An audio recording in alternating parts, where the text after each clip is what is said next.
start a lot of fires. When we used to have meth labs here in Minnesota, we'd find out about them when a fire would occur.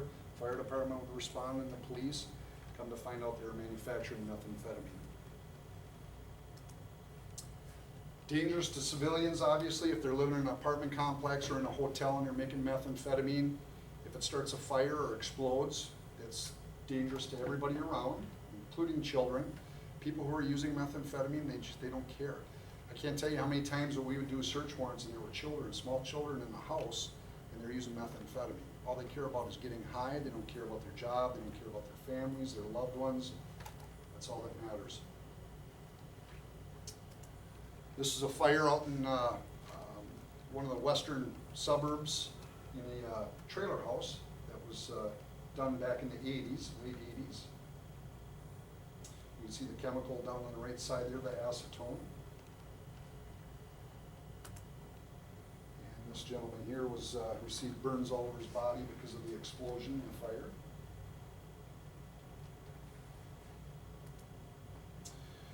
Ecstasy, MDMA. Ecstasy, MDMA it's a party drug. Popular with college kids. They'll take it, keeps them up partying, mix it with alcohol. The danger with MDMA or ecstasy is it elevates your heart rate, it elevates your blood pressure, it makes your body temperature rise quickly and abruptly. They basically cook from the inside and go into a heat stroke. And if they don't receive medical attention, they can die. And so we will see overdoses in that fashion. You'll see them drinking a lot of water. They'll chew on pacifiers like the guy here in the bottom left. You'll see they'll be wearing bright colors when they're at the raves, the parties called raves. And they'll constantly be smacking their mouth because they're thirsty. They're getting so hot internally that they need to drink. You can see by the penny the different pills. So MDMA is a powder form drug. And what they do is they put it into pill presses and then they make their own pills. And then they sell it on the street as ecstasy tablets. But it's actually MDMA powder. It's the same thing. There's no difference. They're both the same. Just that one's in a pill form. And you can see they'll have different characters and different stampings that they'll put on their pill when they manufacture their MDMA or their ecstasy pills. And these are some more of the ecstasy pills, different stampings that they have. So what we would do is when we would do a search warrant, we'd get into a house and we'd start finding pills in there. Usually your prescription pills are going to have manufacturer identifying numbers and letters, and we can look them up in a pill database. But if we didn't have that, then we suspected that it might be MDMA or ecstasy. So if you've got something that doesn't have any markings, and you've got pills like this, chances are it's ecstasy. Or you can buy these clear capsules online, and then they'll take the MDMA powder and put it in there, and then they'll tell you that it's, it's a nutrition. It came from a nutritional store. And they'll tell you that it's a vitamin, and the only way to know whether or not they're lying to us is to send it off to the BCA for lab analysis. So if you see pills like that, again, in clear capsules with no identifying markings, it may be, it could be cocaine. To have that much cocaine though inside of something like that, or methamphetamine would be, that'd be quite a bit. So chances are it's probably going to be MDMA. Heroin, pure heroin is a white powder. The color can vary from white to dark. Mexican black tar heroin is sold as a dark brown substance. It's very sticky. Next picture here's got pictures of both. So the white and the tan come out of Asia, China. It comes from the poppies out of Afghanistan. And then once they harvest the fields, then it gets shipped over and usually manufactured in China. And then it comes down up through South America, up through Mexico, and into the United States eventually. So no difference. Heroin's heroin. The potency of heroin back in the 70s as compared to today, today's heroin is a lot more potent, a lot more pure. And again, they're cutting it and mixing it with fentanyl, carfentanil, and other things. And so it's a very, very dangerous time right now as far as the heroin addicts go. Why do people become heroin users? Nobody ever wakes up one day and says, I want to be a heroin addict. Usually what happens is they'll get hooked on Vicodin or OxyContin or oxycodone because of maybe a medical problem. Maybe they got in a car accident or they got back problems or degenerating discs. So a doctor will give them these prescription pills, or kids will start taking them when they're in high school because it gives them that euphoric feeling. And what happens is over time they got to keep taking more, just like all drugs, to build, because they build up tolerance, so they need more. What they find is that heroin is a lot cheaper, and it gives them a higher high than the Vicodin, the OxyContin, oxycodone. So that's why they end up getting addicted to it. And eventually they start shooting it up with needles because it gets into their bloodstream faster. And sometimes they might smoke it out of a piece of tin foil. So if you see tin foil and it's got little drizzle marks on it, that's heroin. They're putting heroin on there, they're lighting it up, heating it up, and then they're sucking in the fumes and getting a high that way. So we have seen that as well. But typically, it can be snorted, but usually they'll inject it. Prescription drugs, the most common ones that are used today: OxyContin, Vicodin, Ritalin, Adderall. Rohypnol is actually a date rape drug. That's the one that they'll slip it into their drink, and it's a sedative. It'll knock them out to the point where they don't remember anything that happens. The problem with Rohypnol for us in law enforcement is if a gal is slipped, Rohypnol in their drink, and they end up getting raped, a lot of times they'll question whether something happened or not because they don't remember. And so by the time they realize that, I think I was, and they decide to report it to law enforcement, it could be a day or two later. Rohypnol works out of your system really quick. So if somebody thinks that they were raped and drugged, they need to get to the police department and report it right away so that we can get them down to the emergency room and get a blood draw so that we can show evidence of it in their system. Because once that's out of their system, we got no evidence. So then it's just a matter of he said, she said, and she can't remember a lot of the details. And it doesn't even have to be a woman. Guys get raped too by other guys, so it happens to them as well. So, but yeah, if somebody's questioning whether something happened, they need to get in right away and report it. At least get a SARS exam and get that evidence collected. OxyContin, they come in different milligrams. There's 5s, 10s, 20s, 40s. There used to be 80 milligram, but they no longer manufacture those anymore because they realized that was too much. So again, that's where it starts out is with these kinds of drugs. And they all have the same effects of heroin, only not as intense as heroin.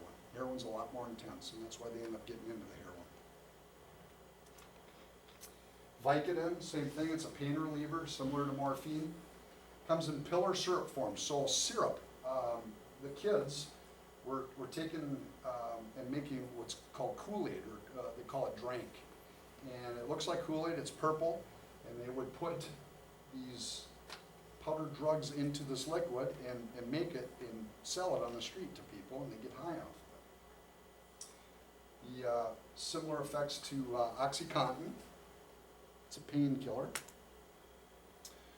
Ritalin and Adderall, stimulants typically used to treat ADHD and ADD. A lot of kids in schools, obviously, they give it to them to calm them down so that they can focus in school. And we see the same thing in college. They'll sell them to their friends in college because they think that they get better test scores. They pay attention and they focus and do a better job is what they think. So effects are similar to cocaine or methamphetamine, only to a lot lower degree.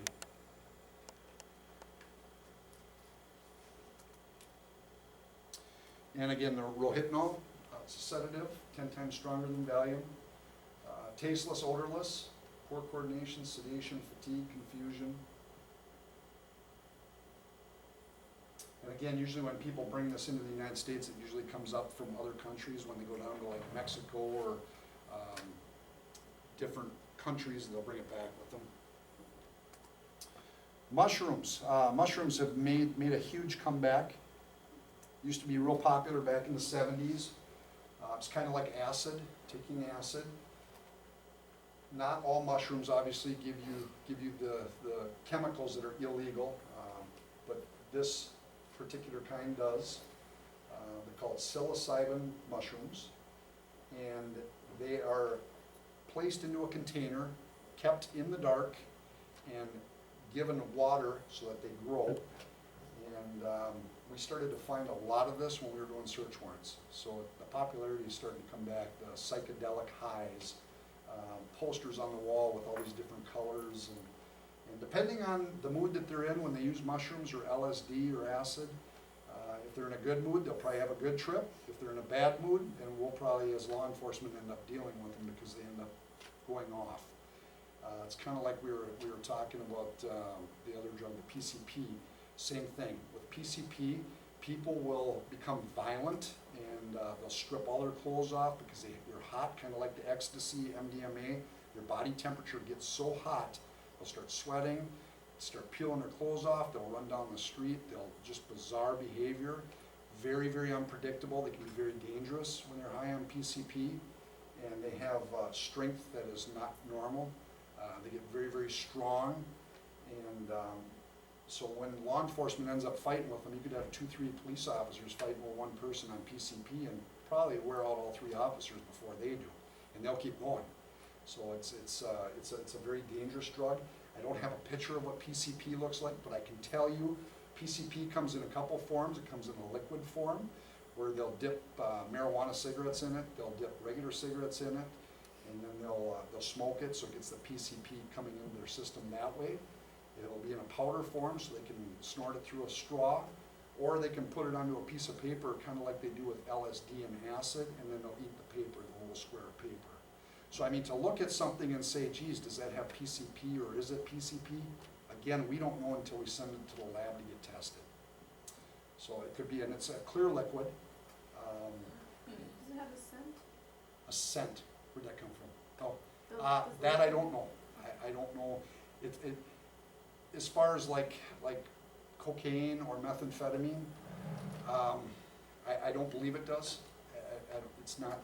It doesn't have its own odor where you can smell it and say, yeah, that's definitely PCP. Again, we have no way of knowing unless we test it.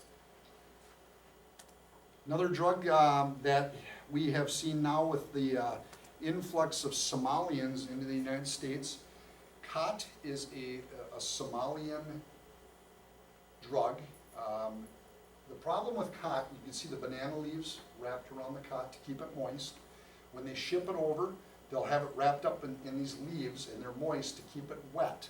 Because once those chemicals, once the wetness goes away and it evaporates and it dries out, khat is no longer good anymore. So once it's dry, it's got no effect. It's not good to them. So when they would ship it over, the postal carriers and UPS, they would get a package that would be all wet, and they knew there was something not right. And then they would end up getting a search warrant, opening it, come to find out there's khat in there. So the Somalians, once they get this, they distribute it real quick. They got a real tight, closed-knit network, and they distribute it right away once they do get it here. The other sister to khat is called grabau, and that is a dried form of khat. It's a different chemical makeup, but it's the same drug, only it's got a longer shelf life. So that doesn't have to maintain or be kept wet. In its dry form, the chemicals will stay in there 30 to 60 days. And what they do with khat or grabau is they'll chew it. It's kind of like chewing tobacco. So if you see some, the Somalians and they got a lot of green leafy stuff in their mouth, it's because they're chewing khat.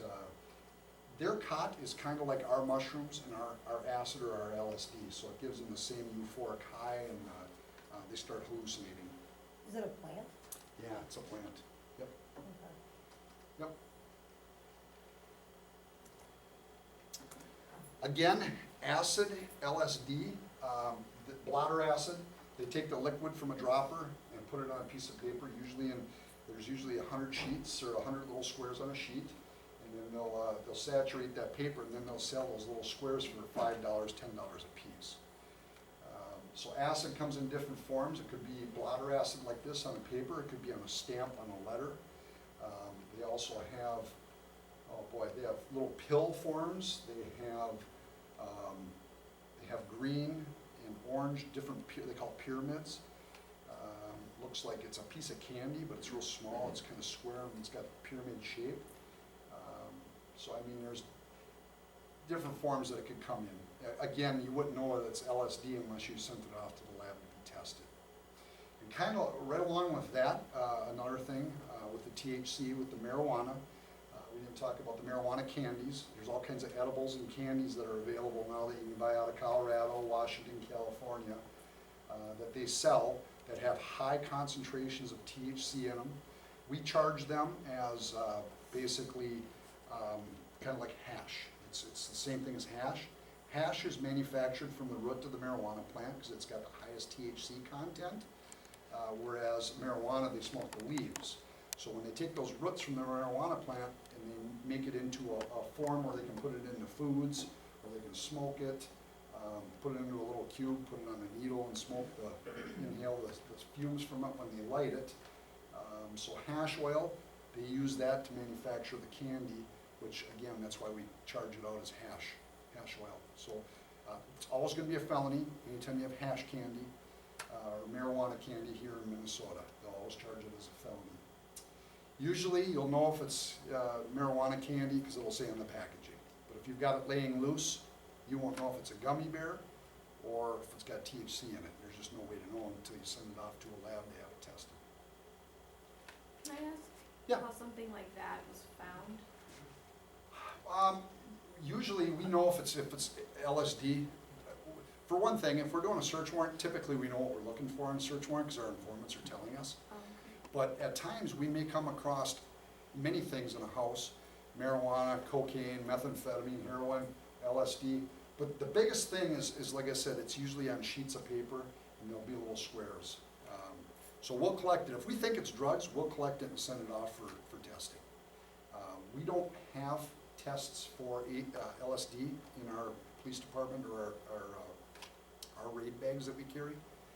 So the only way to know is to send it to the BCA. All the other drugs we can, like methamphetamine, heroin, cocaine, things of that sort. Even ecstasy, MDMA, we have test kits for those as well. And they probably do sell test kits for LSD, we just don't have them. We don't see it a lot, we see them once in a while. Inhalants is another thing, typically used by middle-aged and high school kids. It's easily accessible. They'll put it into a bag and huff it. The whippets on the right side there, that ready whip, they'll hold the can upside down and they'll suck in the propellant that's used to push out that whipped cream, and they'll get high off of that. So we see a lot of that with the kids. Airplane glue. Concealment methods. When it comes to drugs and finding drugs, it's amazing. They'll take tubes of toothpaste, you know how people usually roll them up on the ends to push it out. They'll cut off the end and they'll load the drugs in there and roll it up to make it look like it's just a used toothpaste tube. So you always want to roll those out and look. Books, if they come in with a book, open up the book, make sure it's not hollowed out inside. Cans, the bottoms will screw off. I mean, your imagination's limitless when it comes to hiding drugs because sometimes they can be so small and easily concealed.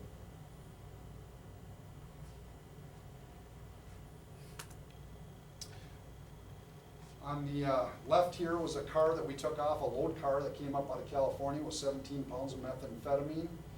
It was behind, we had to take off the back tire, and that black part there is the actual the strut for the shock absorber. And then there was a panel there that screwed on. We unscrewed and fished the 17 pounds out of the back there. It was hidden behind the seat in a hollowed out area of this car.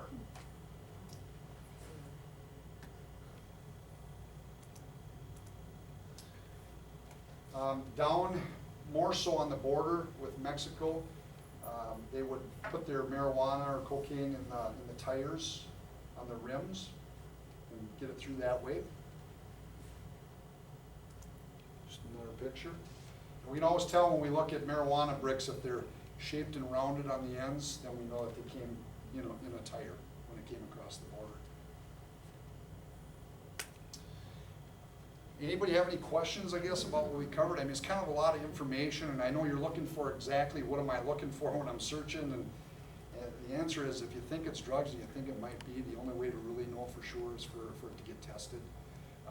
like I said, we do have test kits, and I don't know how open you guys are to having us test stuff for you, but certainly we're there to do that if you ever have something that you're just not sure. Just so you know whether it's drugs or not, and certainly we can come over and test it, so.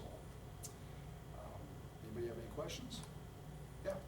Can you talk a little bit about Kratom, because that's kind of making an appearance now in our facility, so, and we don't know much about it. I've never heard of that either till Melissa told me that. I've never heard, or Michelle, I'm sorry, What's that? Michelle. Yeah, I'd never heard of it either. What is it? I don't know. Kratom. You can buy it online, Michelle and I looked it up. Yeah. It's nothing It expensive. seems like an herb, I feel like it's being sold as an herbal remedy or maybe like a At tea shops. or something. Sure, sure. People are drinking it as tea. Okay. Yeah, we had, I know when I was in the drug task force, we had a couple of smoke shops that were selling the synthetic marijuana. And so we would go in there, we'd do a undercover buy, and then we'd end up pulling their license. And again, we have to send it off for testing to see what chemicals are in it, to see if it's in that list of chemicals that the legislature said is illegal. And if it wasn't in that list, we couldn't charge them. Yeah. So, I'm for Wayside, I'm the liaison for Hennepin County Drug Court, and so it's starting to come up. It's a tea that has the same components as like Valium in it. oh, okay, wow. And how is it spelled? Is it Kradum? I don't- T-O-M. And I don't know if there's a test or if there is. Yeah, we test for it. Well, like a UA. Oh, right, but not on our insulin. No. Yeah. So you have to specifically be tested for it to come up. Yeah, and there's just, like I said, it's a never-ending cat and mouse game for law enforcement and the courts as far as charging people and taking the drugs off the street, because they change the chemicals so much in them. There's so many things out there that people can order online. And they used to have a website on there where the kids would get all their illegal drugs until they got, the owner of the website ended up getting charged for a homicide or a death up in, I want to say it was like Fargo or Moorhead. A kid in the park ended up dying up there, and he had gotten the drugs off of, it was like the Silk Road or something like that. Yeah, so they ended up sending the owner of that website, and he ended up going to prison for that death. So heroin's another one thing too. The Hennepin County's really going after the sellers and the dealers of the heroin because of the fentanyl and the carfentanil, and they're charging them with third-degree murder. We've been getting pretty good success rate with getting people charged and put away for the murders, and hoping to curb that whole market. But it takes some investigative work, getting cell phones, computers, going in, doing search warrants, gathering information, putting cases together on them. But in the end, it's worth it, because at least that's one of the suppliers off the road. A lot of the drugs that come into Minnesota come up out of Chicago. So heroin, cocaine, methamphetamine, most of it comes up that way. Some does come out of Colorado, Washington, but the majority seems to, when it comes up out of Mexico, comes through the Midwest over to Chicago and then goes out from there.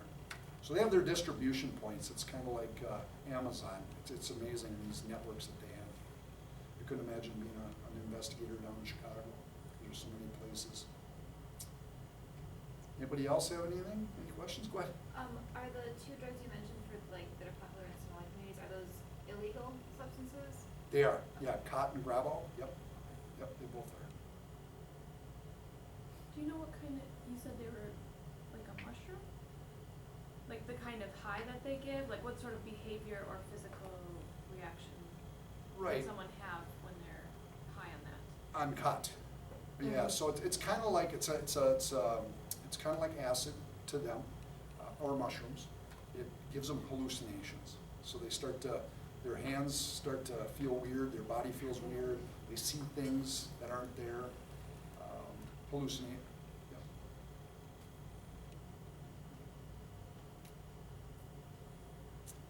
Anybody else? Yeah, like I said, and I know, at least in the years past, it's always been, gosh, we don't want the police to come over because we don't want to get somebody into trouble. Our goal isn't necessarily to get somebody into trouble, but if you guys need help identifying stuff, we can do that. You don't even have to tell us who it was. If you find something, you just say, we just need to know what this is. If it's it's something we can test for, we'll let you know. So we've done that before, so. All right. That's all I got. Thank you. Yeah. Thank you.